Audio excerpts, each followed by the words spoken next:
मोक्षमार्गस्य नेतारं भेत्तारं कर्म भूभृतां ज्ञातारं विश्वतत्त्वानां वन्दे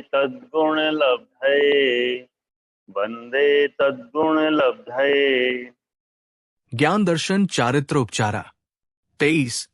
अर्थ ज्ञान विनय, दर्शन विनय, चारित्र विनय और उपचार विनय ये विनय के चार भेद हैं। ज्ञान विनय आलस्य त्याग कर आदर पूर्वक सम्यक ज्ञान का ग्रहण करना, अभ्यास करना आदि ज्ञान विनय है। दर्शन विनय तत्वार्थ का शंका आदि दोष से रहित श्रद्धान करना दर्शन विनय है।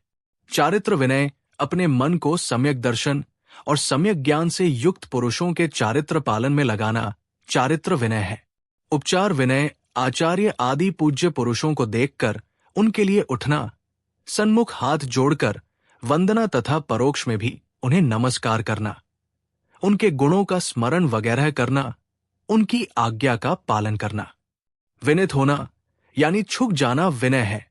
कषाय और इंद्रियों का मर्दन करना विनय है। ज्ञानादि का बहुमान करना, पूज्य पुरुषों का आदर करना विनय तप है, अथवा विनय के योग्य गुरुजनों के विषय में रत्नत्रय और उसको धारण करने वालों में यथायोग्य नम्र भाव रखना विनय है। विनय तप के चार भेद है। 1. ज्ञान विनय, 2. दर्शन विनय, 3. चारित्र विनय, 4. उपचार विनय। ज्ञान विनय, ज्ञान में ज्ञान के उपकरण शास्त्र आदि में तथा ज्ञानवंत पुरुष में भक्ति के साथ नित्य जो अनुकूल आचरण किया जाता है वो ज्ञान विनय है। वसुनंदी श्रावकाचार 322। विनय के साथ कालाचार आदि आचारों के साथ समस्त अंगों और पूर्वी की पूजा करना, मन वचन काय की शुद्धि पूर्वक अंग पूर्वों को शुद्ध पढ़ना, अन्य योगियों को पढ़ाना, उनका चिंतन करना, हृदय में बार बार विचार करना, उनकी प्रसिद्धि करना, प्रशंसा करना, लोक में निरंतर उनका प्रचार करना, ज्ञानी पुरुषों की भक्ति और सम्मान करना, ज्ञानादिक गुणों का उपदेश देना तथा श्रुत ज्ञान के उत्कृष्ट गुणों को ग्रहण करना ज्ञान विनय कहलाता है। मूलाचार प्रदीप 1919-22। ज्ञान विनय 8 प्रकार का है। 1. कालाचार, 2. विन्याचार, 3. उपधानाचार, 4. बहुमानाचार, 5. अनिहनवाचार, 6. व्यंजनाचार, 7. अर्थाचार, 8. तदुभयाचार। भगवती आराधना 112। ज्ञानाचार एवं ज्ञान विनय में अंतर। काल शुद्धि आदि विषय अनुष्ठान में प्रयत्न करना काल आदि विनय है तथा द्रव्य क्षेत्र और भाव आदि के विषय में प्रयत्न करना ये सब ज्ञानाचार है। काल शुद्धि आदि के होने पर श्रुत के पढ़ने का प्रयत्न करना ज्ञान विनय है और श्रुत के उपकरणों में ग्रंथ उपाध्याय आदि में प्रयत्न करना श्रुत विनय है। मूलाचार 369 आचार वृत्ति। दर्शन विनय शंकादि दोषों से रहित हो, तत्वार्थों का निर्मल श्रद्धान करना दर्शन विनय है। जिनेन्द्र देव ने जिस प्रकार तत्व बताए हैं वे उसी प्रकार है, क्योंकि जिनेन्द्र देव वितराग और सर्वज्ञ है, इसलिए वे असत्यवादी नहीं हो सकते। इस प्रकार युक्ति और विचार पूर्वक अचल श्रद्धान करना, समस्त जैन शास्त्रों में श्रद्धान करना, देव, गुरु, धर्म में अचल श्रद्धान करना, सूक्ष्म तत्वों का विचार करते समय समस्त शंकादिक दोषों का त्याग कर देना, देव, शास्त्र गुरु में और सम्यक दृष्टि पुरुषों में, मोक्ष के मार्ग में तथा जिन धर्म में गाढ़ रुचि व प्रेम धारण करना तथा इसी प्रकार के और भी जो शुभाचार धारण करना है उसको दर्शन विनय कहते हैं।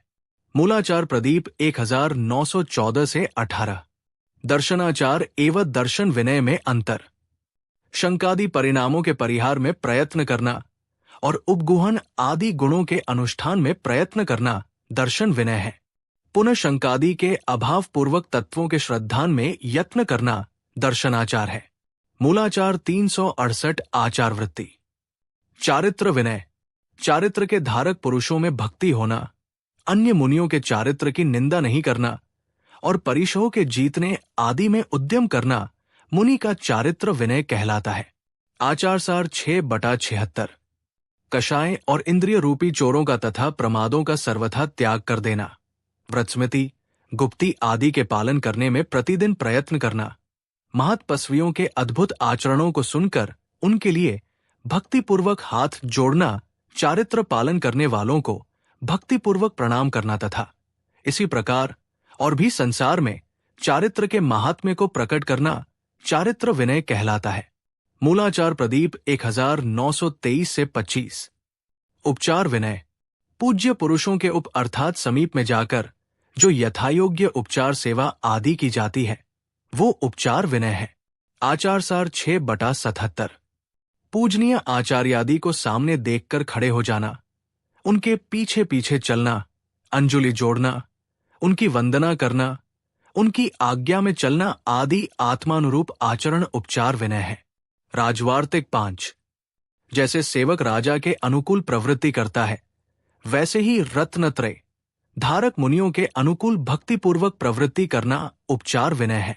कार्तिकेय अनुप्रेक्षा 458। उपचार विनय में पुस्तक को कभी अपने पैरों में नहीं रखना, अपने से नीचे नहीं रखना, बिस्तर पर नहीं रखना, लेटकर नहीं पढ़ना होता है, इससे भी अविनय होता है। विनय किसका करना चाहिए? 1. जो मुनि अपने से अधिक काल के दीक्षित है, जो बहुत अधिक तपस्वी है, जो मुनि अधिक श्रुतज्ञान को धारण करते हैं, जो मुनि अधिक गुणों को धारण करते हैं, जो शिक्षा दीक्षा गुरु है, उनके लिए प्रणाम आदि करके मुनियों को प्रतिदिन प्रयत्न पूर्वक सब तरह की विनय करना चाहिए। 2. जो मुनि दीक्षा से छोटे हैं, तपश्चरण में भी अपने से हीन है और जो थोड़े से श्रुतज्ञान को धारण करते हैं, ऐसे मुनियों के लिए भी श्रेष्ठ मुनियों को यथायोग्य रीति से सदा विनय करते रहना चाहिए। 3. इसी प्रकार मुनियों को ज्ञान व धर्मादिक का उपदेश देकर व जिनमार्ग में अनुराग कर आर्यिका और श्रावकों का विनय भी यथायोग्य रीति से करते रहना चाहिए। मूलाचार प्रदीप 1954 से 57। विनय से लाभ, ज्ञान की प्राप्ति होती है, आचरण में विशुद्धता आती है, सम्यक आराधना की सिद्धि होती है। 1. विनयवान के विद्या, विवेक, कुशलता आदि अनेक उत्तम गुण बिना परिश्रम के आ जाते हैं। 2. विनय से समस्त पदार्थों को जानने वाली सर्वोत्कृष्ट बुद्धि उत्पन्न होती है। 3. विनयवान को अपने संग में आदर सत्कार, बड़पन और कीर्ति मिलती है। 4. सब लोग उनकी स्तुति करते हैं। 5. विनय से शुद्ध तपश्चरण और शुद्ध रत्नत्रय प्राप्त होता है। 6. विनय से मैत्री, प्रमोद आदि गुण प्रकट होते हैं तथा क्षमादि गुण प्राप्त होते हैं। 7. विनय से आराधनाओं की प्राप्ति होती है। 8. विनय से शत्रु भी मित्र बन जाते हैं और उनके उपसर्ग नष्ट हो जाते हैं। 9. विनय से 3 लोक की लक्ष्मी प्राप्त होती है और मुक्ति लक्ष्मी उसका आलिंगन करती है। मूलाचार प्रदीप 1961 से 67। विनय नहीं करने से हानि, जो पुरुष विनय रहित है उनकी समस्त शिक्षा निरर्थक समझना चाहिए तथा उनका शास्त्रादिक का पढ़ना भी व्यर्थ समझना चाहिए। अविनी पुरुष की अपकीर्ति हमेशा बढ़ती रहती है। मूलाचार प्रदीप 1959। विनय से रहित साधु की सब शिक्षा निष्फल होती है। शिक्षा का फल विनय है, विनय का फल सबका कल्याण है। भगवती आराधना 130। विशेष मूलाचार की टीका में आचार्य वसुनंदी जी सिद्धांत चक्रवर्ती ने विनय के 5 भेद बताए हैं। लोकानुवृत्ति, अर्थ, काम, भय, मोक्ष। तत्वार्थ सूत्र अध्याय 9 सूत्र 23 विनय तप के भेद की व्याख्या पूरी हुई। जिन वाणी माता की जय।